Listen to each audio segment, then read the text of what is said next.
கடைசி காலத்தில் skin allergy மாதிரி ஏதோ ஒன்று வந்திருக்குது. அவர் ஏசி பயன்படுத்தினாரு அப்படின்னா உங்கள் சொந்த காசை போட்டு கொடுத்தீங்களா? கண்ணாடி வச்சுருக்க ட்ரஸ்ட்லேருந்து காசு எடுத்துருந்து கொடுத்தியா? ஆனால் உண்மையிலேருந்து இது ப்ராக்டிக்கலாக பாசிபிளா சார்? 75 வருடங்களாக ஒரு கட்சி செய்யாத ஒரு விஷயத்தை 7 நாளில் நாங்கள் செய்து விடுவோம் அப்படின்னு சொன்னா இதை விட ஒரு ஏமாற்றுத்தனம், ஒரு தில்லாலங்கடித்தனம், ஒரு திருட்டுத்தனம் இருக்க முடியும். மறுபடியும் திமுக அரசு மீது வைக்கப்படும் விமர்சனம் வந்து இவங்க இந்து மக்களுக்கு எதிரானவங்க சொல்லிட்டு இருந்தாங்க. அதனால கிட்டத்தட்ட 3000 கும்பாபிஷேகம் நடத்திருக்காங்க இந்த 4 ஆண்டுகளில். இது ஒரு சாதனையா sir? Do you believe it? It's a சாதனை? நான் கிளைம் சொல்ல மேடம், இந்தியா நிற்கிற சேகபாபு கிளைம் பண்ணுறாரு சார். அவரை மாதிரி ஒரு சங்கி, ஒரு இந்துத்துவத்தில் இருக்கிற சங்கியை விட பெரிய சங்கி சார் அப்படி சேகர்பாபு. அவர் தான் வந்து நீங்கள் அவரே சொல்கிறீங்க. கத்திரிக்காய் முக்கியமாக கடத்தலுக்கு வந்து தான் ஆகணும். ஸோ டிசம்பர் இறுதியில் உங்களுக்கு எல்லா விவரங்களும் தெரிஞ்சிடும். அதனால் நீங்கள்லாம் எதிர்பார்க்கின்ற இல்லாத எதிர்பார்க்காத ஒரு திசையிலிருந்து கூட ஒரு பெரிய இயக்கம் கட்சி எங்களோடு இணைவதற்கான அத்தனை சாத்தியக்கூறுகளும் நடந்துக்கிட்டே இருக்கு.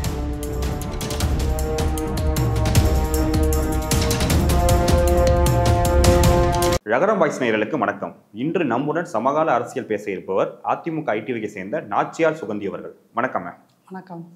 நம்ம எடப்பாடி பழனிசாமி அவர்கள்கிட்ட ஒரு ரீசெண்டாக ஒரு ஆங்கில ஊடகம் கேட்ட கேள்விக்கு வந்து தாவைக்கோட கூட்டணி பேச்சுவார்த்தை போயிட்டு இருக்கான்னு கேட்ட கேள்விக்கு இதெல்லாம் வந்து அரசியல் சாதுரியம், வியூகம், இதை வெளியே சொல்ல முடியாது அப்படின்னு சொல்லியிருக்காரு. ரீசெண்டாக வந்து பார்த்தீங்கன்னா இப்போ தேர்தல் பிரச்சாரத்துலேயும் அவர் என்ன சொல்ல வர்றாருன்னா, ஒரு பெரிய கட்சி எங்கள் அதிமுகவோட வந்து இணைய போகுது அப்படின்னு சொல்லியிருக்காரு. அந்த பெரிய கட்சி தமிழக வெற்றி கழகமா இல்லை நாம் தமிழரா? நீங்கள் ஐடி விங்கில் இருக்கீங்க, கொஞ்சம் சீக்கிரம் எதாவது கசிய விட்டீங்கன்னா நல்லாயிருக்கும். இல்லை, எங்கள் கூட வந்து ஒரு கட்சி சேருதுன்னு சொன்ன உடனே ஒட்டுமொத்த தமிழ்நாடும் இன்னைக்கு ரொம்ப பரபரப்பாக மாறுது. அப்படிங்கும்போது அதிமுகங்கிற ஒரு கட்சி தமிழ்நாட்டுக்கு எவ்வளோ தேவையாக இருக்குங்கிறத தான் இந்த கேள்வியை நாங்கள் புரிஞ்சுக்கிறோம். இது ஆணவத்தில் சொல்கிற பதில் கிடையாது, அதை நீங்கள் புரிஞ்சுக்கணும். ஏன்னா இதுதான் ரியாலிட்டி. ஏன்னா எப்பயுமே திமுக 5 வருஷம் இருந்ததுன்னா மக்கள் அந்த 5 வருஷத்தில் வாழ்க்கையோட வெறுப்போட உச்சத்துக்கு போயிடுவாங்க. ஸோ அதனால தான் வந்து எல்லார் மனசுலேயும் வந்து அதிமுக இந்த முறை ஆட்சியில் அமர வேண்டும் அப்படிங்கிறது திமுக காரர்கள், ஒரிஜினல் திமுக பரம்பரையாக நான் வந்து திமுகவுக்கு தான் ஓட்டு போடுவேன்னு சொல்லுவாங்க பார்த்தீங்களா, அவர்கள் எல்லோருமே அதைத்தான் விரும்புகிறாங்க. அப்படிங்கும்போது ஒரு கட்சி வரும், மிக நிச்சயமாக அது வரும். அதற்கான பேச்சுவார்த்தைகள் போய்கட்டும் இதான் இருக்கின்றன. எல்லா டீட்டெயில்ஸும் உங்களுக்கு வந்து எண்ட் ஆஃப் டிசம்பர் தெரிஞ்சிடும் சார். எண்ட் ஆஃப் டிசம்பர் தெரிஞ்சிடும். அது நீங்கள் ப்ரொனவுன்ஸ் பண்ணினா நீங்கள் உச்சரித்த குறிப்பிட்ட 2 பேரில் யார் வேண்டுமானாலும் இருக்கலாம். சீமான் திட்டவட்டமாக மறுத்திருக்காரு, மக்களோட மட்டும்தான் கூட்டணின்னு. தேவைக்க வந்து பிஜேபி கூட்டணி சேர்ற கட்சிக்குள்ள நாங்கள் எந்த காலத்துலையும் கூட்டணி வைக்க மாட்டோங்கிறாங்க. கூட்டணின்னா டைரெக்டாக வந்து சேரணுங்கிறதும் கிடையாது. டைரெக்டாக சேரணும் இதுன்னு ஒன்று புதுவித. டைரெக்டாக வந்து சொல்லுங்க, இன்னாருக்கு இன்னார் ஆதரவு. ஓ, மறைமுக ஆதரவுங்கிறது வேற மேடம். மறைமுக ஆதரவு, நேர்முக ஆதரவுங்கிறதும் இருக்கும். கூட்டணியோடு வந்து சேராட்டா கூட நாங்கள் இப்படியான ஆதரவை தெரிவிக்கிறோம்னு சொன்னாலும் அது ஒரு பெரிய ஹைப்பிங் கிரியேட் பண்ணும், பெரிய ஒரு மாற்றத்தையும் உருவாக்கும். கத்திரிக்காய் முத்துனா கடத்தலுக்கு வந்து தான் ஆகணும். ஸோ டிசம்பர் இறுதியில் உங்களுக்கு எல்லா விவரங்களும் தெரிஞ்சிடும். அதனால் நீங்கள்லாம் எதிர்பார்க்கின்ற இல்லாத எதிர்பார்க்காத ஒரு திசையிலிருந்து கூட ஒரு பெரிய இயக்கம் கட்சி எங்களோடு இணைவதற்கான அத்தனை சாத்தியக்கூறுகளும் நடந்துக்கிட்டே இருக்குது. இல்லை, ஒருவேளை தேசிய ஜனநாயக கூட்டணியில் பிஜேபி இல்லைன்னா இன்னும் பல கட்சிகள் வந்து சேர்ந்துருக்குமோ சார்? நம்ம இது இப்படி இருக்குமோ அப்படி இருக்குமோன்னு ப்ராபபிலிட்டியில் அரசியலை பொறுத்தளவுக்கு, கூட்டணிகளை பொறுத்தளவு நீங்கள் பேசவே முடியாதுன்னு வச்சுக்கோங்க. இப்போ வந்து அதிமுக வந்து பாஜகவோட கூட்டணி சேர்ந்துருச்சுன்னு சொல்லிட்டு இன்றைக்கி எதிர்த்தரப்பில் உட்காந்து விமர்சனம் பண்ணுறாங்கல்ல. அப்போ இவர்கள் பாஜக இங்கே கால் ஊன்றக்கூடாது, பாஜக இப்படி பண்ணக்கூடாது, பாஜக அப்படி பண்ணக்கூடாது அப்படின்னு இன்றைக்கி பேசுகிற எல்லா வாய்களுமே கம்யூனிஸ்டுகள் தவிர, காங்கிரஸ் தவிர மற்ற எல்லாருமே இந்த பிஜேபியோடு சேர்ந்துருந்தவங்க தான் ஒரு காலத்தில். பிஜேபியோடு சேராமல் இங்கே நின்றவர்கள் அப்படின்னு யாரையுமே நீங்கள் சொல்ல முடியாது. அது அண்ணன் திருமாவாக இருக்கட்டும், வைகோவாக இருக்கட்டும், பாமகவாக இருக்கட்டும், யாராக இருந்தாலும் இவங்க சேர்ந்ததே இல்லை, குறிப்பாக திமுக. சரிங்களா? அப்போ அவங்கவுங்க தேவைக்கு அவங்கவுங்க சேர்றாங்க.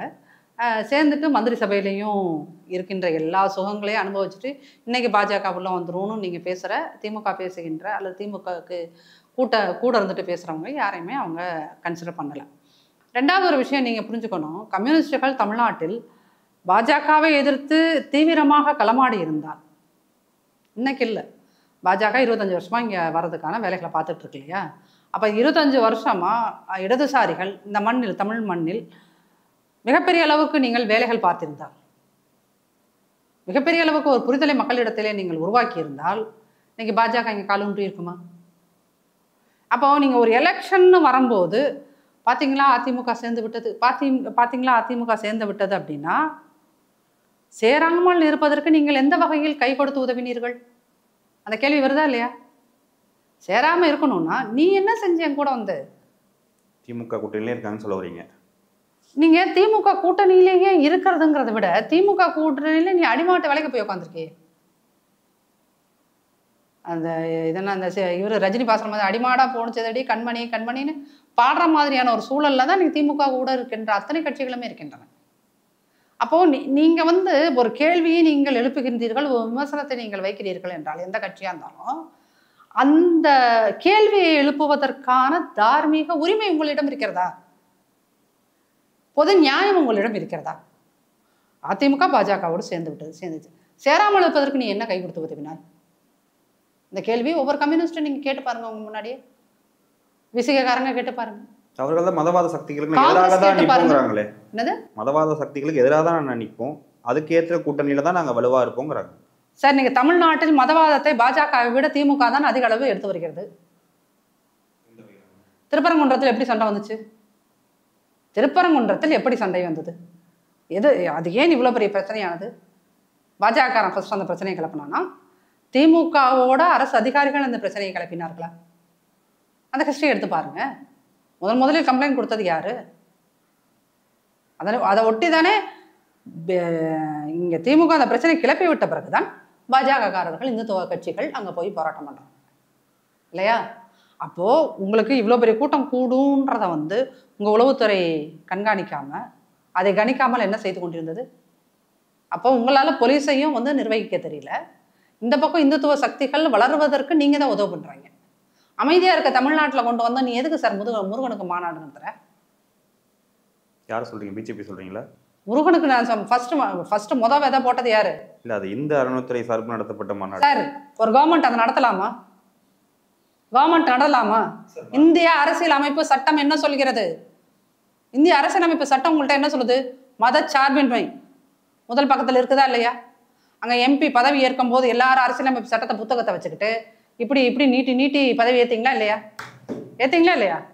அப்போ அங்க பதவி ஏற்கும் போது உங்களுக்கு அந்த கான்ஸ்டியூஷன் தேவைப்பட்டது. அப்ப அந்த கான்ஸ்டியூஷன் புக்கு போதும், அட்டை போதும், அதுக்குள்ள இருக்கிற விஷயத்தை வின் பண்ண மாட்டேன். மத சார்பின்மை தான் இந்தியாவின் கொள்கை. நீங்க எதுக்கு ஒரு இந்து தெய்வத்துக்கு நீங்கள் இந்து அறநிலையத்துறையிலிருந்து நாங்க பண்றவங்க ஒரு ஜால்ஜாப்பான ஆன்சர். இது வரைக்கும் தமிழ்நாட்டில் எவனும் பண்ணாதப்ப நீ ஏன் பண்ற? ஃபர்ஸ்ட் 9 வருஷம் காமராஜர் ஆண்டார், அதற்கு முன்னாடி ஆண்டார்கள். சுதந்திர இந்தியாவுக்கு முன்னாடியே இங்க வந்து இந்த மாதிரியான எந்த ஒரு கேடுகளும் நடந்தது கிடையாது சார். இன்னைக்கு திமுக ஏன் எடுக்கிற? பாஜக காரன் கையில சாமியை தூக்குறானா, நீயும் தூக்கணும். நாம உங்க 2 பேருக்கு என்ன வித்தியாசம்? மறுபடியும் திமுக அரசு மீது வைக்கப்படும் விமர்சனம் வந்து இவங்க இந்து மக்களுக்கு எதிரானவங்கன்னு சொல்லிட்டு இருந்தாங்க. அதனால கிட்டத்தட்ட 3000 கும்பாபிஷேகம் நடத்திருக்காங்க நீங்க இந்த 4.5 ஆண்டுகள்ல. இது ஒரு சாதனையா sir? Do you believe it? It's a சாதனை. நான் கிளைம் சொல்லல மேடம், இந்த அறநிலையத்துறை அமைச்சர் சேகர்பாபு கிளைம் பண்றாரு சார். அவரை மாதிரி ஒரு சங்கி, ஒரு இந்துத்துவத்தில் இருக்கிற சங்கியை விட பெரிய சங்கி சார் அவர் சேகர்பாபு. சங்கின்னு அவர் தான் விமர்சனம் பண்ணுவாரு, நீங்க அவரே சொல்றீங்க. இல்ல, அவர் பண்றது அத்தனையுமே சங்கித்தனமான வேலைகள். சட்டமன்ற கூட்டத்தொடர்ல உட்காந்து பேசிக்கிட்டு இருக்காங்க, என்னது முருகனுக்கு மாநாடு நடத்தியது போல அடுத்து அம்மனுக்கு மாநாடு நடத்தப்படும். அந்த பக்கம் அவங்க உறுப்பினரே எந்திரிச்சு கேட்கிறாரு, டாக்டர் அவர் எழிலன் எந்திரிச்சு கேள்வி கேட்கிறாரு. என்னன்னு கேட்கிறாரு?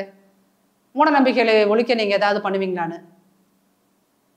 அப்பா அவர் சபா எனக்கு நீங்க உட்காருங்கப்பாங்கிறாரு. அப்ப இந்துத்துவத்தை இந்த தமிழ்நாட்டை இன்னைக்கு வளர்ப்பது பாஜகவா திமுகன்னு 2 பேருக்கு கடையில போட்டி நடந்துட்டு இருக்கு சார்.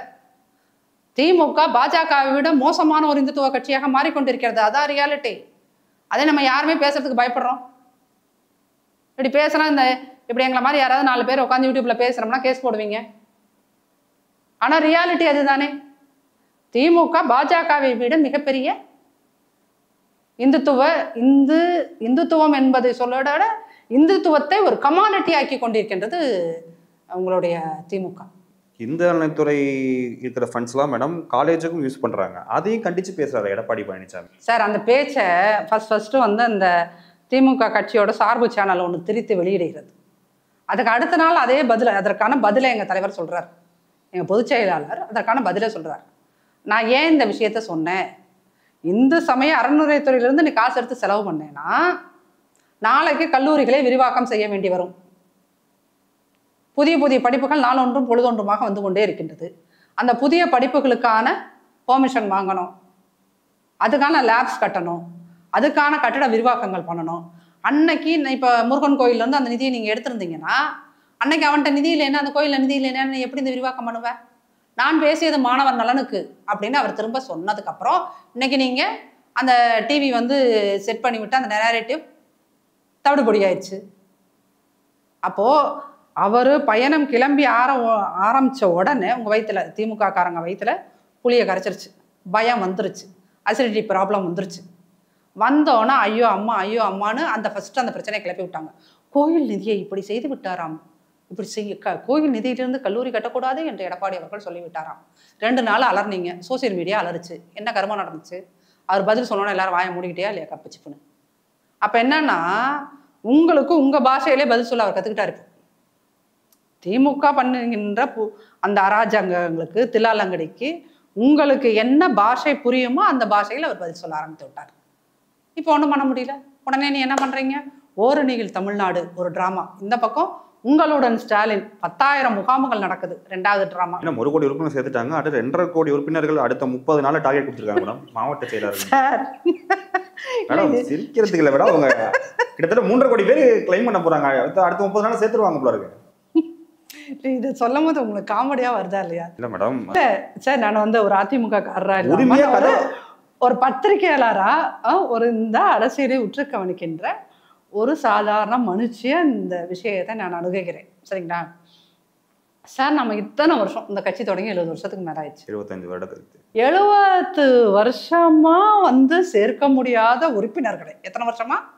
75 வருஷமா நீங்க சேர்க்க முடியாத உறுப்பினர்களை ஆல் ஆஃப் அ சடன் ஒரு ஆள் வந்து என்ன சொல்றாரு ட்விட்டர்ல, நாங்கள் 7 நாளில் 50 லட்சம் பேரை சேர்த்து விட்டோம். எத்தனை நாள்ல? 7 நாளையில 50 லட்சம் பேர் சேர்த்துட்டோம். அது உண்மையிலுமே பிராக்டிக்கலா பாசிபிளா சார்? என்னது கேப்பையில நெய் வடியுதுன்னா கேட்குறவனுக்கு அறிவு இருக்கணும், கேட்குறவனுக்கு அறிவு இருக்கணும். 50 எத்தனை 7 நாளைக்குள்ள 50 லட்சம் பேர் அப்படின்னா இந்த மிஸ்டு கால் கொடுங்கன்னு முன்னாடி சொன்னாங்கல்ல, அதை விட கேவலமான பொய்யா இருக்கு சார் இது, அதை விட கேவலமான பொய்யா இருக்குது. சரி, எப்படியா போய் சேர்த்தீங்க அப்படின்னு பார்த்தீங்கன்னா வீட்டுக்கு 4 குண்டாஸ் மாதிரி 4 பேர் தான் அனுப்புறாங்க. மாவட்ட செயலர், கவுன்சிலர்ஸ், கிளை செயலர் எல்லாரும் ஒவ்வொரு வீட்டு கதவை தட்டி உரிமையா கேளுங்கறாங்க, சாதனைகளை சொல்லி இந்த ஓரணி தமிழ்நாட்டில் சேருங்கிறாங்க. இல்லை, அதுக்கு எங்கள் பொதுச் செயலாளர் சொன்ன பதில் தான் வருது, வீடு வீடா உங்களை தேடி ஆள் வருதான்ப்பா, எல்லாரும் பத்திரமா இருக்கோம் இருந்துக்கோங்க, வீட்டில் காணாம போயிரு போது பொருள்னு அவர் சொன்னார். அதுதான் எனக்கு இப்போ ஞாபகத்துக்கு வருது. ஆனால் உண்மையிலுமே இது ப்ராக்டிக்கலாக பாசிபிளா சார்? 75 வருடங்களாக ஒரு கட்சி செய்யாத ஒரு விஷயத்தை 7 நாளில் நாங்கள் செய்து விடுவோம் அப்படின்னு சொன்னீங்கன்னா இதை விட ஒரு ஏமாற்றுத்தனம், ஒரு தில்லாலங்கடித்தனம், ஒரு திருட்டுத்தனம் இருக்க முடியுமா? 75 வருடங்கள் நீங்கள் என்ன செய்து கொண்டிருந்தீர்கள்? எலெக்ஷன் வருது ஒன்றுன்னா நாங்கள் 50 லட்சம் பேரை சேர்த்துட்டோம், 1 கோடி பேரை சேர்த்துட்டோம். சொல்ல காசா பணமா பொய் சொல்றது, புழுகிறது, அண்டகாச புழுகு, ஆகாச புழுகு சார். அதானே சொல்றேன், எதுக்கு 2.5 கோடி ரேஷன் கார்டு வச்சிருக்காங்க அத்தனை பேரும் உன் கட்சி எழுதிக்கோ. அப்புறம் நேற்று பிறந்த குழந்தா ஹாஸ்பிட்டல்ல இருக்குல்ல, அதுக்கு பிறப்பு சான்றிதழ் கொடுக்குறீங்க, அதுக்கு கீழே ஏது திமுக உறுப்பினர் சேர்த்துக்கோ. இல்லதான் நாம் தமிழ் சீமான் சொல்றாரு, ஆல்ரெடி 1 கோடி பேர் வந்துட்டாங்கல்ல, அப்புறம் எதுக்கு ஓட்டு காசு கொடுக்குறீங்க, ஈஸியா ஜெயிச்சுட்டு போயிடலாமே அப்படின்னு சொல்றாரு சார். அதாவது என்னன்னா, அதான் சொல்றேன், நீங்கள் தில்லாலங்கடித்தனம் செய்கிறீர்கள். பிராக்டிக்கலா எவ்வளோ பெரிய கட்சியா இருந்தாலும் 7 நாளைக்குள்ள 50 லட்சம் பேர் உறுப்பினரை நீங்க சேர்க்கணும் அப்படின்னா களத்தில் குறைந்தபட்சம் ஒரு நாளைக்கு 2-3 லட்சம் பேர் களத்தில் வேலை பார்க்கணும் சார். 2-3 லட்சம் பேர் களத்தில் பகலா வேலை பார்த்தா மட்டும்தான் ஒரு 10 லட்சம் பேர் சேர்க்க முடியும். 2 லட்சம் பேர் அலையணும். நீங்கள் இன்றைக்கி உங்களால் உங்கள் பூத் கமிட்டிக்கு ஆட்களை சேர்க்க முடியாமல் சின்ன பையல்களுக்கு குவாட்டரை வாங்கி கொடுத்து கோழி பிரியாணி வாங்கி கொடுத்து அவனை ஆள் சேர்க்குறேன்னு மீட்டிங் போடுற, அடுத்த நாள் நீ நாரி போகிற. நீ குவாட்டரை வாங்கி கொடுத்தது ஃபுல் பாட்டில் வாங்கி வச்சிருந்தது மீடியாவில் வந்து உனக்கு காரி துப்புறான்.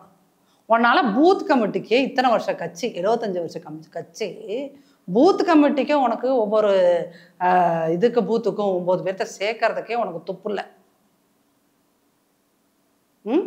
நீ 50 லட்சம் பேர்த்த சேர்த்துட்டேன்னு ஒரு கதை விடுற. அதுக்கு எத்தனை நாள்? 7 நாளில் சேர்த்து விட்டேன். இது யாராவது அறிவிருக்கிற ஒரு மனிதன் நம்புவானா? சொல்லுங்க, யாராவது அறிவிருக்கின்ற ஒரு மனிதன் நம்புவானா? அப்போ நம்ம கதை விடுறதுன்னா என்ன ரேஞ்சுக்கு வேணாலும். ஏன்னா நம்ம பாரம்பரியமே எங்க? பராசக்திக்கு நாங்கள் வசனம் எழுதி தான் வீடு வாங்கினோம். அந்த படத்துக்கு வசனம் எழுதி தான் நாங்கள் இது செஞ்சோம். ஒளியின் ஓசைக்கு நாங்கள் கடைசியாக வசனம் எழுதி தான் இந்த கோட்டையவே உருவாக்கணும். ஆமாம், அரசியல் வரதுக்கு முன்னாடி கோபாலபுரம் வீடு வாங்கப்பட்டதா சொல்கிறாங்க. சார் அதான் நான் சொன்னேனே, கேட்குறவன் அவ்வளோதான் பதில் சொல்ல முடியும். மேடம், இன்னொன்று வந்து சபாநாயகர் அப்பா அவர்கள் ஒன்று சொல்லியிருக்காரு மேடம். விஜய் வந்து ஒரு கிறிஸ்தவர், அவங்க அம்மா ஒரு கிறிஸ்தவர். இங்கே கிறிஸ்துவருக்கு வாக்குகள் வந்து திமுகவுக்கு சிந்தாமல் சிதறாமல் கிடைக்க வந்து அந்த ஓட்டை வந்து உடைக்கவே கட்சி ஆரம்பிச்சிருக்காரு. அதுவும் பிஜேபி சொல்லி கட்சி ஆரம்பிச்சிருக்காரு விஜய்ன்னு சொல்லியிருக்காரு. ஒருவேளை ஒரு கிறிஸ்தவராகவே இருந்துட்டு போட்டுமே, அதில் அப்பா அவர்களுக்கு என்ன பிரச்சனை? இல்லை, இந்த அப்பா அவர்கள்லாம் வந்து அரசியல் பேசுகிறோன்னு சொல்லிட்டு அவருக்கு 2 விஷயம். அரசியல்னால் அப்பாவும் மாதிரியான ஆட்களை பொறுத்தவரை அரசியல் என்பது ஒட்டுமொத்தமாக சாதி சார், இல்லைன்னா மதம். ஒரு பையனை போலீஸை அடிச்சே கொள்ளுது. அந்த தம்பி அஜித்குமார் நாடார் சமூகம். அங்கே பஞ்சாயத்து பண்ணுறதுக்கு நீங்கள் யார் அனுப்புறீங்க? ஹரிநாடார் அனுப்புறீங்க. இது எவ்வளவு ஒரு கேவலமான அப்ரோச், எவ்வளவு இழிவான மலிவான அரசியல். இன்னைக்கு விஜய் கட்சி ஆரம்பிக்கிறாரு, நீங்கள் பாஜகவின் பி டீம். அப்போது வந்து உங்களுடைய ஆண்டவர் தானே அவர் பேர், கமலஹாசன் ஆரம்பிச்சிங்க. அவரும் வந்தார், டார்ச் லைட் எடுத்தார், டிவியை உடைச்சாரு, வாரிசு அரசியலை உடைப்போம்னாரு. அப்போ அவர் பாஜகவோட பி டீம். உங்களோட வந்து ஒன்றுக்கு மண்ணா ஆனார். அவருடைய பாவங்கள் எல்லாம் இயேசு ரத்தத்தில் கழுவினாருங்கிற மாதிரி உங்கள் இந்த பிஜேபி பி டீம் பாவத்தை நீங்கள் கழுவி விட்டீங்களா ஒரு எம்பி சீட் கொடுத்து? அப்போ உங்களை ஏன் எதிர்த்தாலும் அவன் மேலே ஸ்டாம்ப்பு, பாஜகவின் பி டீம் பாஜி. ஆனால் உண்மையில் பார்த்தீங்கன்னா ஆர்எஸ்எஸ், தமிழ்நாட்டின் ஆர்எஸ்எஸ் யாரு? திமுக. ஆர்எஸ்எஸ்க்கு எதிரான சித்தாந்தம் கொண்டு வந்தது திமுக. சார், திமுகவில் அது நீதி கட்சியாக இருந்து திமுகவாக மாறிய போது அவர்களிடம் ஒரு கொள்கை இருந்தது. எது? 2 ஜென்ரேஷனுக்கு முன்னாடியான தலைவர்கள், பிடிஆரோட தாத்தாலாம் இருந்தார்ல, அந்த ஜென்ரேஷன் தலைவர்கள்ட்ட ஒரு தொலைநோக்கு பார்வை இருந்தது. என்ன பார்வை? பார்ப்பனியத்தை அகற்ற வேண்டும் அப்படின்னு வேலை பார்த்தாங்க. பார்ப்பனியத்தை அகற்றணும்னு சொல்லிட்டு அவங்க என்ன பண்ணாங்க? பாப்பான்களை அகற்றினார்கள். அதுதான், பார்ப்பனர்களை அவர்கள் அகற்றி விட்டார்கள். அதுதான் சாதனை. இடஒதுக்கீடு இதோடு அந்த இடஒதுக்கீடை தான் அவங்க என்னென்ன பேர் வச்சுக்கிட்டாங்க? சமூக நீதின்னு பேர் வச்சுட்டாங்க. சரிங்களா? அந்த சமூக நீதிக்கு இன்னைக்கு ஓபிசி பர்சன்டேஜ், அந்த 69% இடஒதுக்கீடு அப்படிங்கிற ஒரு இடத்தை அதிமுக எட்டி கொடுத்தது. சரிங்களா? அது கூட திமுக பண்ணலாம். இந்த கொள்கைகள் எல்லாம் யார் வரைக்கும் இருந்துச்சு? அண்ணா வரைக்கும் இருந்துச்சு. சரிங்களா? கருணாநிதி கையில் என்னைக்கு திமுக வந்துச்சோ அன்னைக்கு அதோட கொள்கை என்ன சொல்லுங்க? 3 கொள்கை தான். பணம் பணம் பணம். 3 கொள்கை தான். பணம் மட்டும்தான் அவங்க இது. பேர்ல நிதின்னு இருக்கலாம் அவங்க குடும்ப பேர்ல, அதுக்காக பணம் பணம் பணம் நீங்க சொல்லலாமா மேடம்? பேர்ல மட்டும் இல்லை சார். இந்த இவர் சூர்யா வந்து சொல்லுவார், ரத்தம் நாடி நரம்பு எல்லாத்துலேயும் சொல்லுவார். அந்த மாதிரி இவங்களை எல்லாத்துலேயும் அவங்க குடும்பத்தில் பிறந்து வர்ற குழந்தை கூட அந்த பணவெறி மட்டும்தான் இருக்குது. அதனால தான் பிடிஆர் சொன்னார் வந்து 30,000 கோடி எடுத்துகிட்டு போயிட்டாங்கப்பா வீட்டுக்குன்னு. இன்ன வரைக்கும் அது எங்கேயாவது மறுப்பு சொல்லியிருக்காங்களா? அப்போது இந்த மாதிரி ஒரு ஆட்களை வச்சுக்கிட்டு நீங்கள் திமுகவில் கொள்கை இருக்குது, என்ன இழவு கொள்கை இன்னைக்கு ஸ்டாலின் திமுகவில் இருக்குது? என்ன கொள்கை இருக்குது? டாஸ்மாகில் பாட்டிலுக்கு 10 ரூபாய் எப்படி இன்னைக்கு திமுகவின் கொள்கை? டாஸ்மாகில் 10 ரூபாய் பாட்டிலுக்கு மேல் வசூலிப்பது எப்படி? முதல் கொள்கை. 2வது கொள்கை, மணல் திருட்டுத்தனமாக அள்ளுவது எப்படி? 3வது கொள்கை, கனிம வளங்களை பர்மிட் லாரிகள் இல்லாமல் நான் பர்மிட் லாரிகளிலும் ஏற்றி விற்பனை செய்வது எப்படி? இதுதான் அவங்க கொள்கை. மணல் போராட்டத்துக்கு மணல் அல்லாத கனிம வளத்தை அல்லாதன்னு யார் எந்த சமூக ஆர்வலர் வந்தாலும் அவரை லாரி ஏற்றி கொள். இது 4வது கொள்கை. எல்லா துறையிலும் தயவு தாட்சணியம் என்று ஊழல் செய். இது 5வது கொள்கை. ஊழல் தான் அவங்களோட முதல் கொள்கை. இன்னைக்கு ஸ்டாலின் திமுகவோட கொள்கை ஊழல். அது கருணாநிதி சர்க்காரியா கமிஷன் வந்து இன்னைக்கு வரைக்கும். இன்னைக்கு நீங்கள் வந்து செந்தில் பாலாஜி எதுக்கு 470 நாள் சிறைக்குள்ளே இருந்தார்? பொன்முடியை ஏன் தூக்கி விட்டாங்க? அவர் சர்ச்சையான பேச்சும் உள்ள நீதிமன்றத்தில் அவர் ஒரு ஊழல் சுத்தி குழுக்கு வழக்கம் நிலவில் இருக்கு. 11 அமைச்சர்களுடைய கேஸ் ஏன் இன்னைக்கு நீதிமன்றத்தில் ஓடிக்கிட்டு இருக்கு? ஊழல், எல்லாமே ஊழல் இல்லையா? இந்த ரத்தீஷன் புதுசாக ஒரு கேரக்டர்லாம் எப்படி வந்துச்சு? ஊழல். அண்ணாநகர் கார்த்தி புகழ்பெற்ற ஒருவர், இவர்கள் சட்டசபைக்கு அமர்ந்த முதல் நாளிலிருந்து இந்த செகண்ட் வரைக்கும் பேசப்படுகின்ற பெயர் கலெக்ஷன் ஏஜென்ட். இவ்வளோ விஷயங்களை வச்சுக்கிட்டு திமுகவுக்கு இன்னமும் கொள்கை இருக்குதுன்னு நாம் சொன்னோம்னா நாம் இந்த சமூகத்துக்கு இதை விட ஒரு கேவலத்தை செய்ய முடியாது. இருந்தது பாஸ்ட் டென்ஸ், இப்போது இருக்கிறதா? அதான் கேள்வி. அவங்க திட்டங்கள் மக்களை சென்றடைச்சுன்னு சொல்ற உரிமையை 200 தொகை ஜெயிப்போம்னு சொல்றாரு மேடம். உரிமை தொகையா இருக்கட்டும், அதுக்கப்புறம் விடியல் சார் பகல் கனவு காண்றதா அவங்களோட இஷ்டம் சார். நான் முதல் திட்டம், தமிழ் புதல் வந்துட்டாங்க, இது மாதிரி ஏகப்பட்ட திட்டங்கள் மக்களுக்கு. சார் திட்டம் நீங்க என்ன சொல்றீங்க? அம்மாவுக்கு 1000 ரூபாய், அரசு பள்ளியில் படித்த அந்த பெண் குழந்தைக்கு 1000 ரூபாய், ஆண் குழந்தைக்கு 1000 ரூபாய், காலையில் பள்ளிக்கூடத்தில் சாப்பிட்ற குழந்தைக்கு ஒரு சோறு, 5ஆவதா இலவச பஸ். இதை தவிர்த்து நான் ரொம்ப சாலிடாக இப்படி ஒரு திட்டத்தை செஞ்சுட்டேன் சார். அதிமுக எங்களுடைய பொதுச் செயலாளர் ஒவ்வொரு ஊருக்கா போகிறாரு. அங்கே போய் ஸ்டாலின் குடும்பத்தையா திட்டிக்கிட்டு இருக்காரு மானாங்கனியா? ஸ்டாலின் குடும்பத்தையா திட்டிக்கிட்டு இருக்காரு? அது திமுக பேசுகின்ற திமிர் பேச்சுக்கு பதில். அவர் ஒவ்வொரு இடத்துலையும் போயிட்டு 4.25 வருஷம் நான் ஆட்சியில் இருந்த போதும், அதற்கு முன்னாடி அம்மா ஆட்சியில் இருந்த போதும், இந்த 10 ஆண்டுகள் நாங்கள் என்ன செய்தோம், அதற்கு முன்னாடி என்ன செஞ்சோம் சொல்றதுக்கு 1000 விஷயம் இருக்கு சொல்லிட்டு இருக்காரு. உனக்கு சொல்றதுக்கு ஒரு விஷயமும் இல்லை. அதனால நீ மைக்க பிடிச்சா எடப்பாடியார் ஒழிக, அதிமுக ஒழிக, அதிமுக பாஜக உள்ளே வந்துடும். இந்த 3 விஷயத்த சொல்றத தவிர்த்து உங்கள்கிட்ட வேற ஏதாவது விஷயம் இருக்கா? நாங்கள் 4.5 வருஷத்தை முடிக்க போறோம், 4.5 வருஷத்துல இந்தந்த திட்டங்கள் கொடுத்தோம் சொல்லு. இந்த ஊருக்கு கருணாநிதி பேர்ல நூலகம் கட்டினது ஒரு சாதனை சொல்லு. வேற என்ன வச்சிருக்க சொல்லு. ஒண்ணுமே இல்லை, ஒண்ணுமே இல்லை. அதனால அதிமுக அப்படி ஆகிவிடும், பாஜக உள்ளே வந்து விட்டது. இது 2ஐயும் சொல்றதுக்கும் ஒன்றும் இல்லை. இது 2ஐ தவிர்த்து இவர்கள் அரசியல் என்று பேசுவதற்கு ஏதாவது இருக்கா?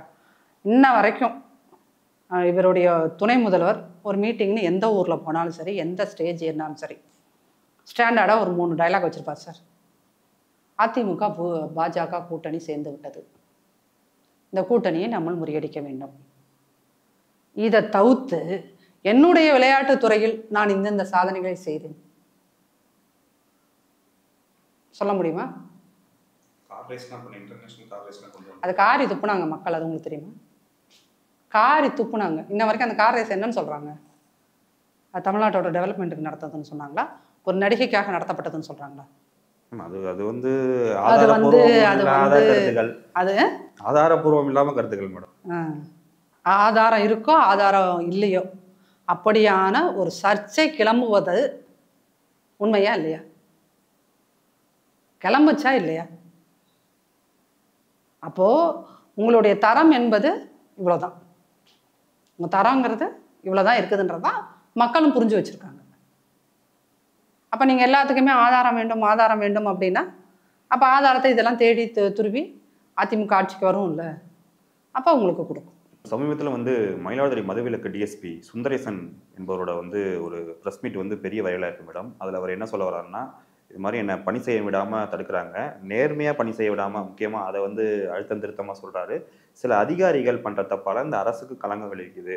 அவர் பணி செஞ்சுட்டு வரப்போ வந்து அந்த காரையும் வற்புறுத்தி எடுத்துட்டாங்க, நடந்து போன வீடியோவும் வைரலாச்சு. இப்போ வந்து சாமானிய மக்களுக்கு பிரச்சனைனா நம்ம காவல்துறையிட்ட போவோம், இப்போ காவல்துறை அதிகாரிகளுக்கே பிரச்சனைனா அவங்க எங்கே போவாங்க?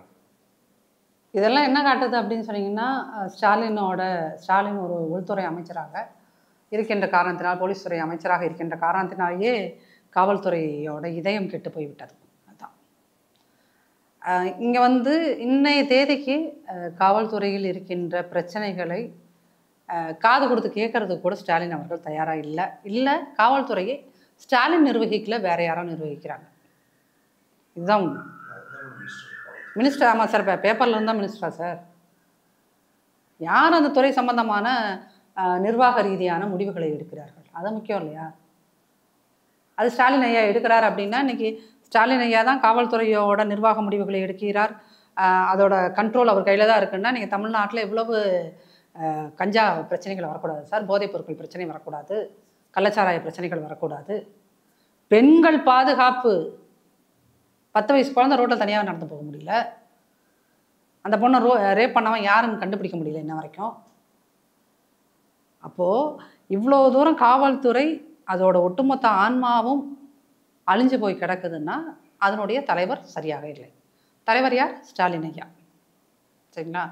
அப்போ இந்த மாதிரி இடத்துல இப்போ இன்ன வரைக்கும் இந்த பிரச்சனை வந்து மீடியாவில், அதே திமுகவுக்கு முட்டு கொடுக்கின்ற ஊடகங்களே அதெல்லாம் பிரபலப்படுத்துது. அவர் நடந்து போகிற அந்த வீடியோவை திமுகவுக்கு முட்டு கொடுக்குற எல்லா மீடியாவும் அதை போட்டுச்சு. போட்டோன்னா நீங்கள் என்ன பண்ணுறீங்க? எப்பயுமே கேரக்டர் அசாசினேஷன். அது ஆம்பளையாக இருந்தாலும் சரி, பொம்பளையாக இருந்தாலும் சரி, என்ன பண்ணுறீங்க நீங்கள்? Character assassination. இல்லை, அவரை பற்றி ஒரு பெரிய காவல்துறை, அதான் காவல்துறை. நீங்கள் என்ன சொல்கிறீங்க? அவரோட உயர் அதிகாரி என்ன சொல்கிறாரு?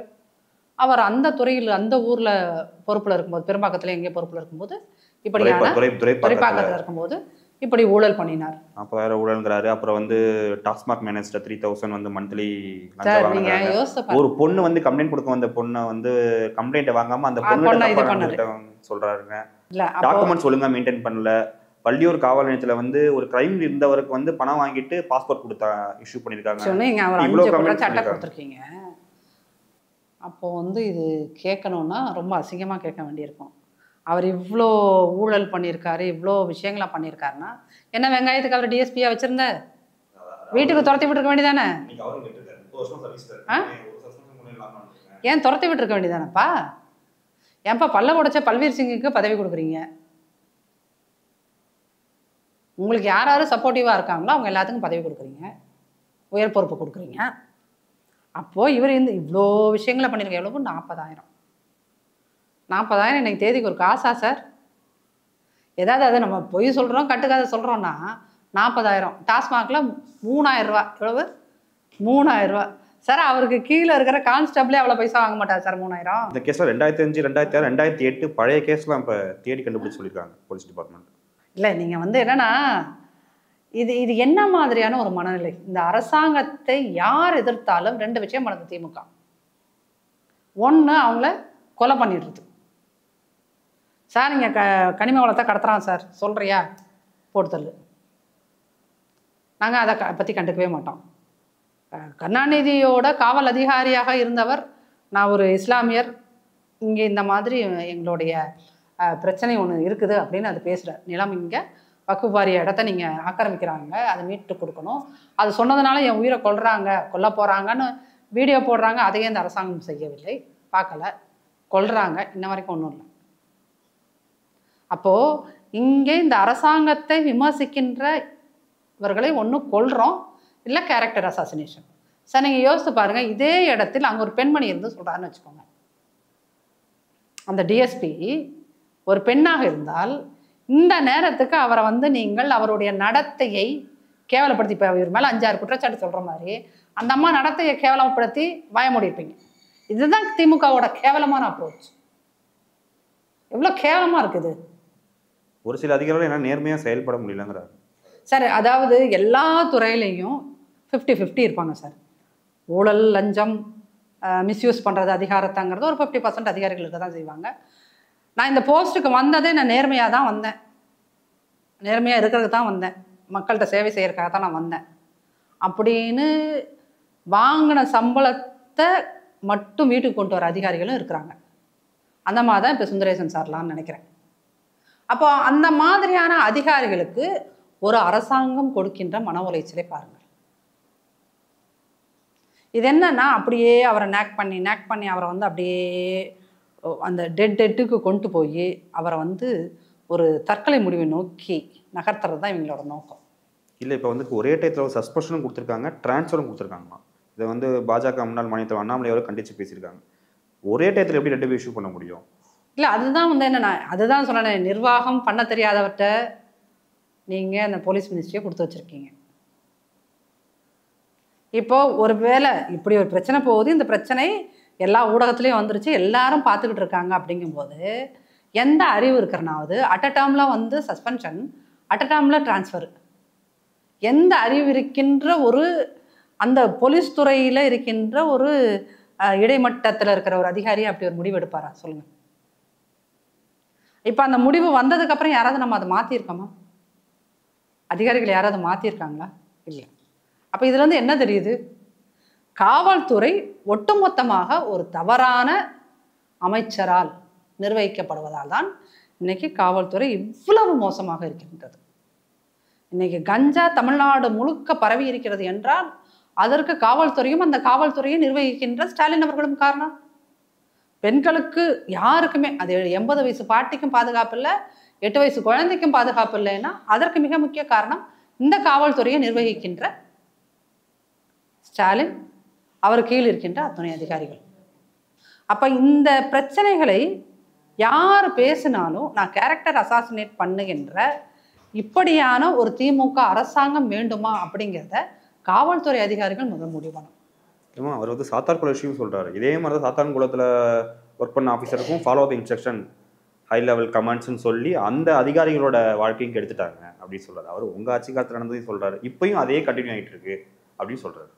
அண்ணாமலை இல்லை மேடம், டிஎஸ்பி சுந்தரேசன் சார், நீங்க வந்து இந்த குற்றச்சாட்டை டிஎஸ்பி வந்து என்ன பண்ணிருக்கலாம்னா, இப்படியான ஒரு பிரச்சனை நடக்குது அப்படிங்கிறத நீங்க அவருடைய உயர் அதிகாரிகளுக்கு சொல்லியிருக்கணும். இல்லை இந்த கவர்மெண்ட் ஃபார்ம் ஆன உடனே நீங்க சொல்லியிருக்கணும். சொல்லி அதிமுகவில் இப்படி ஒரு தவறு நடந்திருக்கிறது என்றால் அதை நீங்க ரெக்டிஃபை பண்ணியிருக்கணும் இல்லையா? ஸோ எந்த இடத்துல தவறு நடந்தாலும் ரெக்டிஃபை பண்றதுக்கு தான் அதிகாரிகள். அதுக்கு தானே டிஎஸ்பி போஸ்ட்டு, எஸ்பி போஸ்ட்டு நீங்க வரிசையா போறீங்க இல்லையா? அப்ப இந்த இந்த அதிகார பிரிவினை அப்படிங்கிறது நீங்க ஈஸியா மேனேஜ் பண்றதுக்காக உருவாக்குறது தான் நம்ம. இந்த சிஸ்டமே எதுக்கு? For easy management. அப்ப அந்த ஈஸி மேனேஜ்மெண்ட்ல நீங்க என்ன பண்ணணுங்கிறது அதுதான் இங்க சிக்கல். அதுதான் இங்க முதல்வருக்கு தெரியல, போலீஸ் அமைச்சருக்கு தெரியல. அதனாலதான் இங்க எல்லா பிரச்சனைகளும் வருகிறது. அப்போ நீங்க இனிமேல் 4.25 வருஷம் ஓடி போனதுக்கு அப்புறம் நீங்க போலீஸ் துறையை மாற்ற முடியுமா? No other go. அதனால இன்னும் இருக்கிற 7-8 மாசமும் இதே மாதிரியான அவலத்துல தான் வந்து காவல்துறை இருக்க வேண்டிய நிர்பந்தம் இருக்குது. இல்லை, இன்னைக்கு ட்ரைனிங் முடிச்சிட்ட ஃப்ரெஷர்ஸ் வந்து போலீஸ் ஆஃபீஸர்லாம் அவன் என்ன சொல்றாங்கன்னா, சிஎம் வந்து கனிவா மக்கள்கிட்ட பொதுமக்கள்கிட்ட நடந்துங்கன்னு சொல்றாரு இன்னைக்கு. சார், இது பிரச்சனை என்ன தெரியுமா? ஸ்டாலின் பேச்சு ஸ்டாலினே கேட்கறது இல்லை சார். சிம்பிள். அவருடைய பேச்சே அவரே கேட்கறதுலன்னு தான் நினைக்கிறேன். ஏன்னா அவர் தான் ஓப்பன் மீட்டிங்கில் வந்து புலம்புறாரு. நீங்கள் வந்து நம்ம ஆட்கள் யார் யார் என்னென்னைக்கு என்னென்ன பிரச்சனை பண்ணியிருப்பீங்கன்னு நினச்சாலே எனக்கு தூக்க வர மாட்டேங்கிறார். அப்போ என்னன்னா பிரச்சனையோட அந்த ஆணி வேர் எது அப்படின்னு பார்த்தீங்கன்னா, அவர் யாருமே 5 பைசாக்கு மதிக்கிறது இல்லை, அதிகாரிகளும் மதிக்கிறது இல்லை, இந்த பக்கம் அமைச்சர்களும் மதிக்கிறது இல்லை, இந்த பக்கம் அவருடைய நிழல் முதல்வராக இருக்கின்ற ஐயா சபரீசன் அவர்களும் மதிக்கிறது இல்லை. யாருமே அவர் பேச்ச கேட்கலைங்கிறது தான் உண்மை. அதனால தான் அவர் மாதத்துக்கு ஒரு வீடியோ டிப்டாப்பாக உட்காந்து ஒரு high branded pant shirt watch அழகாக ஒரு வீடியோ பேசிட்டு நான் தொலைச்சிருவேன் பார், இருப்பு கரம் கொண்டு அடுக்குவேன் பாருன்னு சொல்லிட்டு எழுதி கொடுக்குற வசனத்தை பேசிட்டு அவர் நடிகர் மாதிரி இருக்கார். அவர் முதல் மாதிரியா சார் இருக்காரு. ஆமாம், இப்போ இருக்கிற இந்தியாவில் வந்து ஒன்றிய அரசுக்கு எதிராக வீரியமாக செயல்படுற முதல்வராக இருக்காரு. இப்போ தொகுதி வரையறை திட்டத்துக்குலாம் வந்து எல்லா நியர் பை ஸ்டேட் எல்லா சிஎம்மும் பார்த்துலாம் ஒரு மீட்டிங் போட்டுறாங்க மேடம். எந்த திட்டத்தை அவரை சப்போர்ட் பண்ணியிருக்காரு சொல்லுங்கள்? நீங்கள் பாஜக எதிர்ப்புன்னு பேசுகிறீங்க. டீலிமிட்டேஷன், இது வந்து டீலிமிட்டேஷனை தமிழ்நாட்டுக்கான பிரச்சனை மட்டும் கிடையாது, இது ஒட்டுமொத்த இந்தியாவுக்குமான பிரச்சனை, குறிப்பாக தென்னிந்தியாவுக்கான ஒரு பிரச்சனை. ஓகே, அப்போ அந்த பிரச்சனை இங்கே வேற ஒரு பிரச்சனையை டைவர்ட் பண்ணுறதுக்காக நீங்கள் அந்த பிரச்சனையை பேசுகிறீங்களா? உண்மைக்குமே ஸ்டாலின் அவர்களுக்கு இந்த தென்னிந்தியாவை நம்ம பாதுகாக்க வேண்டும், தமிழ்நாட்டை பாதுகாக்க வேண்டும், இந்த 40 சீட்டுங்கிறது குறைஞ்சிடக்கூடாது, இன்க்ளூடிங் பாண்டிச்சேரி குறைஞ்சிடக்கூடாது அப்படிங்கிற உண்மையான கன்சர்ன் இருந்தால் அந்த ஒத்த மீட்டிங்கை போட்டுட்டீங்க, அதுக்கப்புறம் அமைதியாக இருக்கீங்க. இன்னும் அது செயல்பாடு இன்னும் இல்லை, அந்த ஒத்த மீட்டிங்கே போட்டுட்டு நீங்கள் இது இந்திய அளவில் நீங்கள் தான் இந்தியா கூட்டணியில் இருக்கீங்களா? நேற்று கூட ஏதோ ஒரு இது கான்ஃபரன்ஸ் நடத்துனீங்களா, ஆன்லைன் கான்ஃபரன்ஸ்?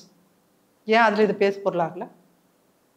அந்த ஆன்லைன் கான்ஃபரன்ஸில் தான் நீங்கள் வந்து அடுத்த மழைக்கால கூட்டத்தொடர் நடக்க போகுது, அதில் இதெல்லாம் பேச போகிறோன்னு லிஸ்ட்டு போடுறீங்க. ஏன் இதை பற்றி பேசுகிற சார்? நீங்கள் சும்மா ஒரு கேள்வியை கேட்டு வைக்க வேண்டியதானே? உங்கள் தங்கை கனிமொழி கேட்பாங்கல்ல, ஆராசா கேட்பார்ல, தயாநிதி கேட்பார்ல, மூத்தவர் டிஆர் பாலு கேட்பார்ல. ஏன் அதில் அந்த உங்கள் அஜெண்டாவில் அந்த கொஸ்டினே இல்லை, செக் பண்ணி பாருங்கள். அப்போ நீங்கள் என்ன அப்படின்னா, அன்னன்னைக்கு உங்களுக்கு ஒரு நாடகம் வேணும் சார். டீலிமிட்டேஷனை எதிர்த்து போராடுறோம், இப்படி தான் வந்தீங்க நீட்டை எதிர்த்து போராடுறோன்னு, கடைசியில் எங்களால் முடியாது, பிம்பிளிக்கு பிலாப்பி சொல்லிட்டு போயிட்டீங்க. அப்போ நீங்கள் கையில் ஒரு விஷயத்தை எடுக்கிறீர்கள் என்றால் அதை இறுதி வரை நின்று முடித்தீர்களா? அதுதான் கேள்வி. இது வரைக்கும் வந்து முடிக்கல நீங்கள். அப்போ நீங்கள் ஒரு ட்ராமா, நீங்கள் எல்லாம் யார்? ட்ராமா கோஷ்டி. திமுக ஒரு ட்ராமா கோஷ்டி அப்படிங்கிறத மக்கள் புரிஞ்சுக்கிட்டாங்க. திமுக புரிஞ்சுக்கிச்சோ இல்லையோ, திமுக ஒரு ட்ராமா கோஷ்டிங்கிறத மக்கள் புரிந்து கொண்டார்கள். சில நாட்களாகவே பகுதி நேர ஆசிரியர்கள் போராட்டம் பண்ணிட்டு இருக்காங்க. சமீபத்தில் நுங்கம்பாக்கத்துலையும் போராட்டம் நடத்துனாங்க. அதில் மாற்றுத்திறனாளி இருந்தாங்க. அதாவது அவங்க போராட்டத்தில் என்ன சொல்கிறாங்கன்னா, திமுக தேர்தல் வாக்குறுதி 181 பகுதி நேர ஆசிரியர்கள் பணி நிரந்தரம் செய்யப்படுவார்கள் சொல்லியிருக்காங்க. இன்னைக்கும் எக்மோரில் போராடிட்டு இருக்காங்க.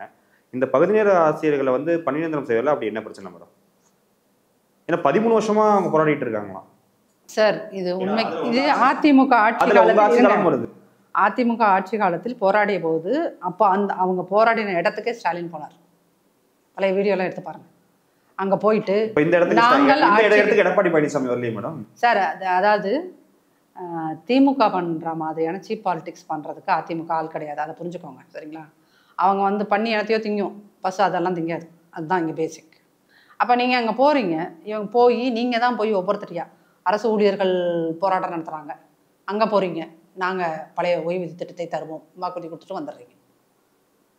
செவிலியர்கள் போராட்டம் பண்ணுறாங்க, அங்கே போகிறீங்க. மருத்துவர்கள் போராட்டம் பண்ணுறாங்க, அங்கே போகிறீங்க.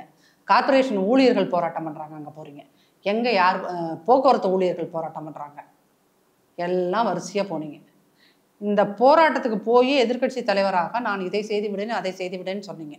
அதனால தான் நீங்கள் அதிமுக விட வெறும் 2 லட்சம் ஓட்டு எக்ஸ்ட்ரா வாங்கி ஆட்சியில் உட்காந்துட்டீங்க. ஏதாவது ஒருத்தரோட பிரச்சனையை சால்வ் பண்ணி கொடுத்தீங்களா? இப்போ பழைய ஓய்வூதிய திட்டம், அந்த பழைய ஓய்வூதிய திட்டம் வேணும்னு சொல்லி பேசுகிற அரசு அதிகாரிகள் எல்லாரும், ஊழியர்கள் எல்லாரும், என்னால் தானே நீ ஆட்சிக்கு வந்த, உனக்கு நான் ஓட்டு போட மாட்டேன் போ அப்படின்னு பல மீட்டிங்கில் உண்ணாவிரத போராட்டங்களில் பயமுறுத்தணும்னு நீங்கள் என்ன பண்ணுறீங்க?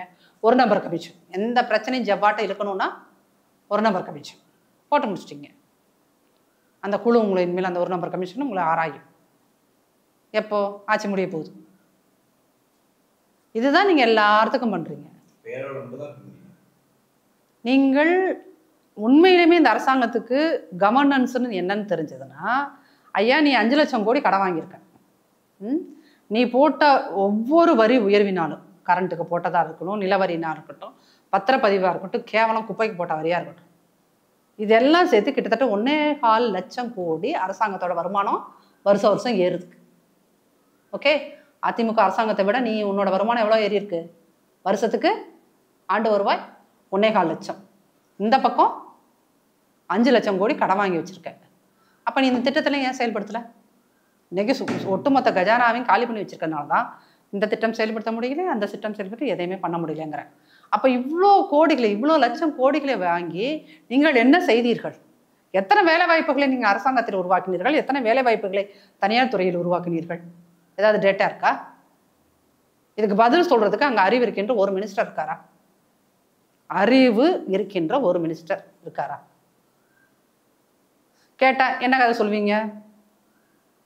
கேட்டால் என்ன கதை சொல்வீங்க? நாங்கள் 7 நாட்களில் 50 லட்சம் பேரை வாக்காளர்களாக மாற்றி விட்டோம், எங்கள் திமுகவில் சேர்த்து விட்டோம். இது பாசிபிள்? இது வந்து ப்ராக்டிக்கலாக நடக்கவே முடியாத விஷயம். நீங்கள் அந்த கட்சியில் செய்கிற போர்ஜரி எங்கே கொண்டு வந்து காட்டுற? ஆட்சியில் 1.5 லட்சம் கோடி வருமானம் அதிகமாக இருக்குது, இந்த பக்கம் உனக்கு 5 லட்சம் கோடி கடன் வாங்கி வச்சுருக்க. என்னையா இவ்வளோ வாங்கி வச்சு செஞ்சீங்கன்னு கேட்டால் ஒன்றும் இல்லை, ஒன்றும் இல்லை. கேட்டால் திருப்பி இந்த 5 திட்டங்கள், அம்மாவுக்கு 1000 ரூபாய், மகளுக்கு 1000 ரூபாய், மகனுக்கு 1000 ரூபாய், இலவச பேருந்து, குழந்தைகளுக்கு சாப்பாடு, இதை தவிர்த்து உங்கள்கிட்ட சொல்கிறதுக்கு ஒரு விஷயம் இல்லை. ஆனால் இவ்வளோ காசு எங்கே போச்சுன்றதும் தெரியலை. நாளைக்கு இவர்கள் அரசாங்கத்தை விட்டு இறங்கும்போது, ஆட்சியை விட்டு இறங்கும்போது ஒரு மிகப்பெரிய கடன் சுமையை உங்கள் மீதும் ஏற்றியிருக்கிறார்கள், என் மீதும் ஏற்றியிருக்கிறார்கள், ஒட்டுமொத்த தமிழக மக்கள் மீதும் ஏற்றியிருக்கிறார்கள்.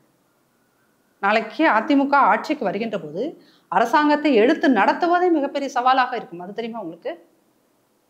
அந்த அளவுக்கு ஒரு கடன் சுமையை ஏற்றி விட்டுட்டு ஒரு விஷயமும் ப்ரொடக்டிவாக பண்ணலை. இன்னைக்கு நீங்கள் ஸ்டாலின் அவர்களோ அல்லது உதயநிதி ஸ்டாலின் அவர்களோ எந்த மேடையிலாவது போய் நாங்கள் இதையெல்லாம் செய்து விட்டோம், நான் 5 வருஷம் ஆட்சியில் இருந்தேன், இதெல்லாம் நான் செஞ்சேன் மக்களுக்கு சொல்கிறதுக்கு ஒரு விஷயம் இல்லை சார். அவங்கள்ட்ட ஒரு விஷயம் இல்லைங்கும் போது தான் நீங்கள் என்ன சொல்கிறீங்க?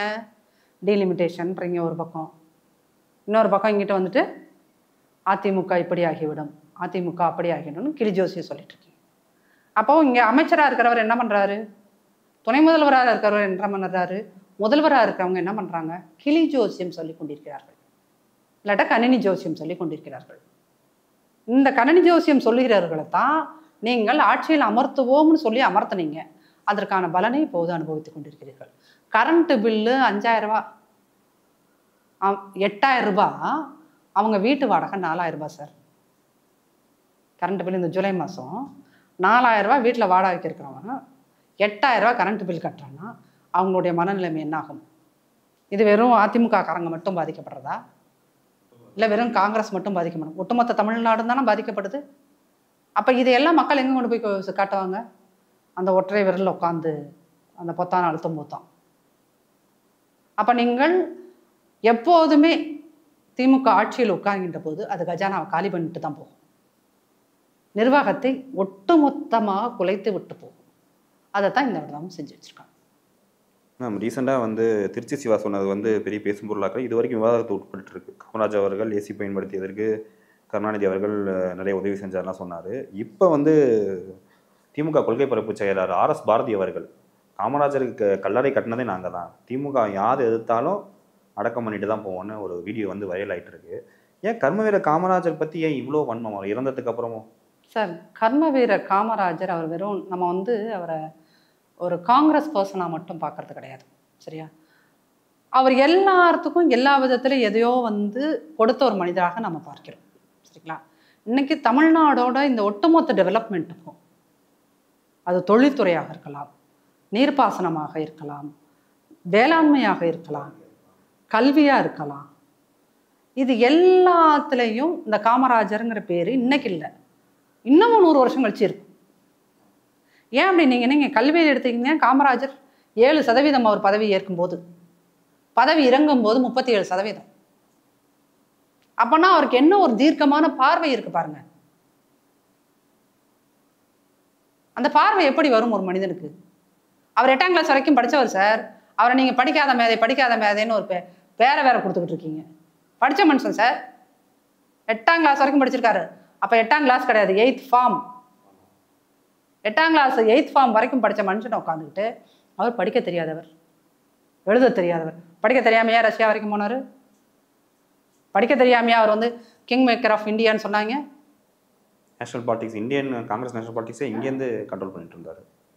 அப்போது நீங்கள் யோசித்து பாருங்கள், இந்த காமராஜர் பதவி ஏற்கின்ற காலத்தில் 1950s, 60s, 70s வரைக்குமே கூட தமிழ்நாடு ஒரு சாதிய இருக்க மாநிலம் தான். இன்னைக்கு இருக்கிறத விட 10 மடங்கு 100 மடங்கு அதிகம். அங்கே வந்து ஒரு இந்து சமய அறநிலைத்துறையோட அமைச்சராக யாரை கொண்டு வராரு? ஐயா பரமேஸ்வரன் என்கின்ற ஒரு எஸ்சியை கொண்டு வருகிறார். இன்னைக்கு அந்த தில்லை யாருக்காச்சும் இருக்க? சமூக நீதின்னு பேசுகிற வாய்க்கிலேயே கொண்டு வர முடியுமா? உன்னால சேகர் பாபுவா அகற்றிட்டு அந்த இடத்துல ஒரு எஸ்சியை கொண்டு வர முடியுமா? நினைச்ச கூட பார்க்க முடியாது. தொகுதியிலே வந்து தனி தொகுதி வேட்பாளர் நிப்பாட்ட முடியல.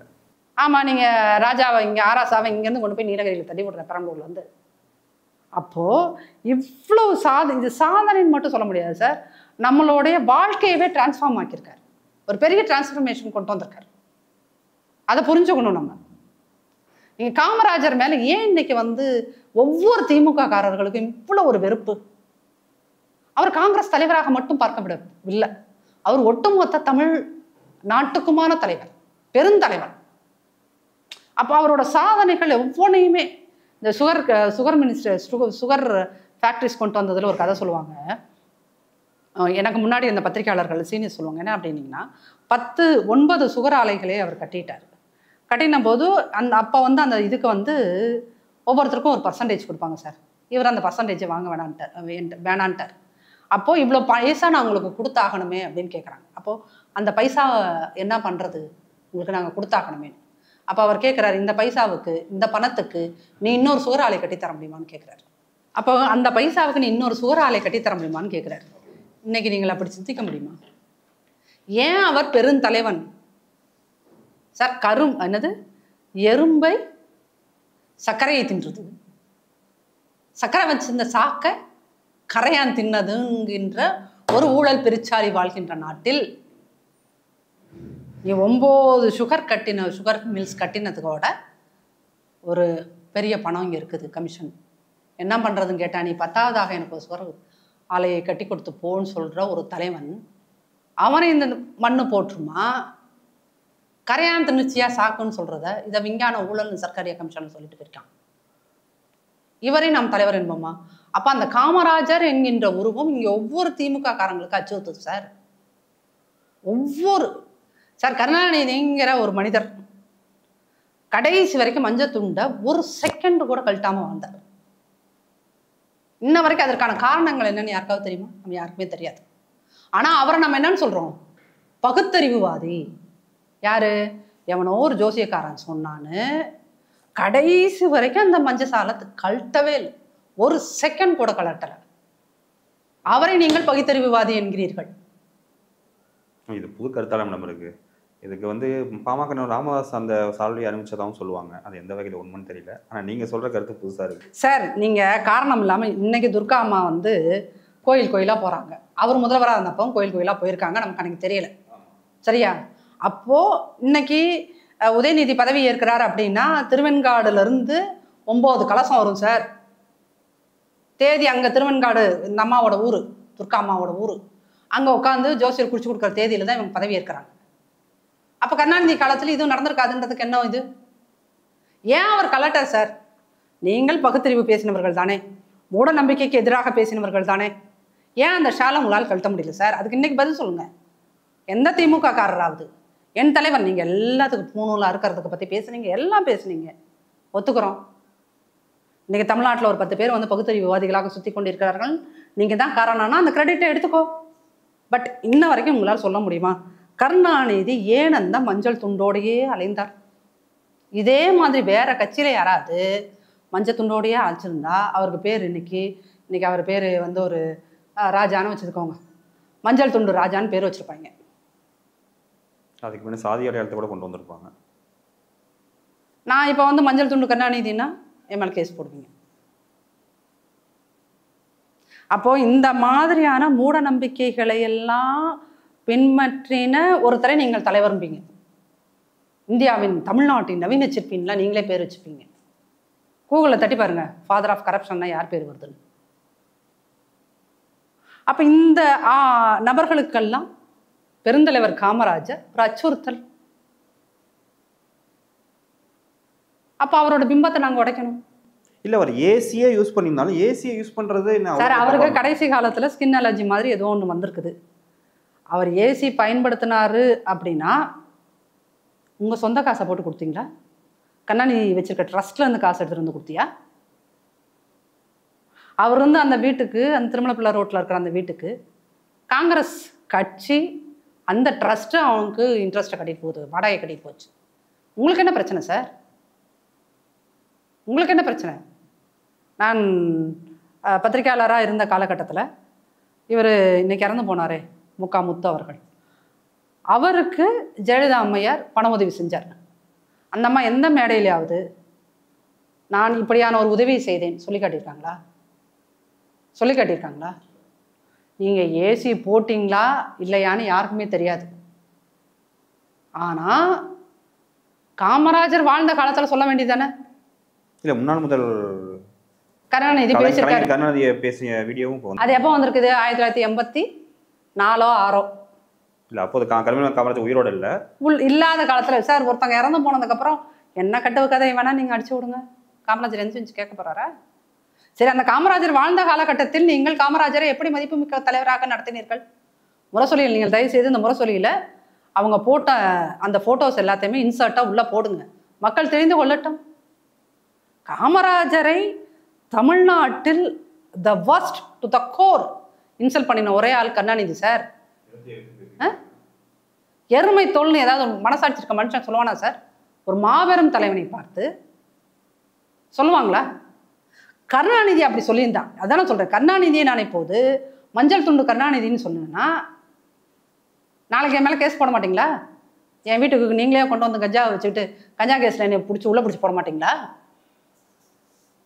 நீங்கள் பக்கம் பக்கமாக முரசொலியில் அவரை எப்படியெல்லாம் கேவலப்படுத்தக்கூடாது புடவை கட்டி போட்டு விட்றீங்களே சார். உங்களுடைய டேஸ்ட்டுங்கிறது எவ்வளோ கேவலமாக இருக்குது. உங்கள் சிந்திக்கிறவன் இப்படி பண்ண மாட்டான். அறிவில்லாத மூடர்கள் கூட இப்படி பண்ண மாட்டாங்க.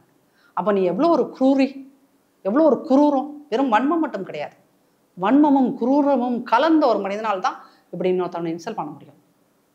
அதோட ஒரு சின்ன இதுதான் வந்து இன்னைக்கு வந்து நீங்கள் ஒரு டிஎஸ்பியாக வந்து அவர் இப்படிப்பட்டவர் அப்படிப்பட்டவர்னு 40,000 லஞ்சம் வாங்கினாரு, 3,000 லஞ்சம் வாங்கினார்லாம் கதை சொல்கிறது. அப்போ நீங்கள் காமராஜருக்கு நீங்கள் ஏசி வாங்கி கொடுத்தீங்க, இல்லை, அது மேட்டர் கிடையாது. உங்களுக்கு காமராஜர் என்கின்றவர் திமுக தலைவர் கருணாநிதியை விட உயர்ந்த பிம்பமாக ஒவ்வொரு தமிழனின் மனதிலும் அவர் இருக்கிறார். இன்றளவும் வந்து தமிழகத்தை சிறந்த முதல்வர், அதை வந்து தமிழர்களின் தலைவராக அவர் இருப்பதை உங்களால் டாலரேட் பண்ணிக்க முடியல, பொறுத்து கொள்ள முடியவில்லை. அதனால தான் அவர் பிறந்த நாளைக்குள்ள உட்காந்துக்கிட்டு நீ இந்த கதையெல்லாம் பேசுகிற, பேசிட்டு அதுக்கு திருச்சி சிவா என்ன சொல்கிறாரு, இதை நீங்கள் பெரிதுபடுத்த வேண்டாம், பெரிதுபடுத்த வேண்டாம்னு சொல்கிறாரு. அப்படின்னா அவரை வந்து நீங்கள் என்ன சொல்கிறீங்க, இன்டலெக்சுவல். கருணை இல்லாதவர்களை, மரியாதை இல்லாதவர்களை, பண்பு இல்லாதவர்களை நீங்கள் எப்படி இன்டலெக்சுவல்னு சொல்லணும்? ஒரு அறிவாளவேன்னு எப்படி நீங்கள் குறிப்பிட முடியும்? அப்போ நீங்கள் இந்த காமராஜர் என்கின்ற உருவத்தை நீங்கள் கேலி பண்ணலாம். ஆனால் காமராஜர் இந்த மண்ணில் உண்டாக்கிய மாற்றங்களை, இந்த மண்ணை மேம்படுத்தியதை, வளமைப்படுத்தியதை, செழுமைப்படுத்தியதை அந்த 1% உங்களால் செய்து காட்ட முடியாது என்கின்ற போது காமராஜர் திமுகவுக்கு எப்போதுமே ஒரு அச்சுறுத்தலான ஒரு தலைவராகத்தான் அவர் இருப்பார். இன்னும் 100 ஆண்டுகள் போகட்டும், என் பேர குழந்தைகளின் பேர குழந்தைகளும் வந்து சொல்லும், காமராஜர்னு ஒருத்தர் இருந்தார், இப்படி செஞ்சார். மாற்றம் ஒன்றையும் மாறாதது. நீங்கள் நினைக்கும் மாற்றம் சீக்கிரம் வரணும்னு இறைவனை வேண்டிக்கிறேன். நாங்கள் கேட்ட கேள்விக்கு பொறுமையாக பதிலளிச்சவங்களுக்கு மிக்க நன்றி.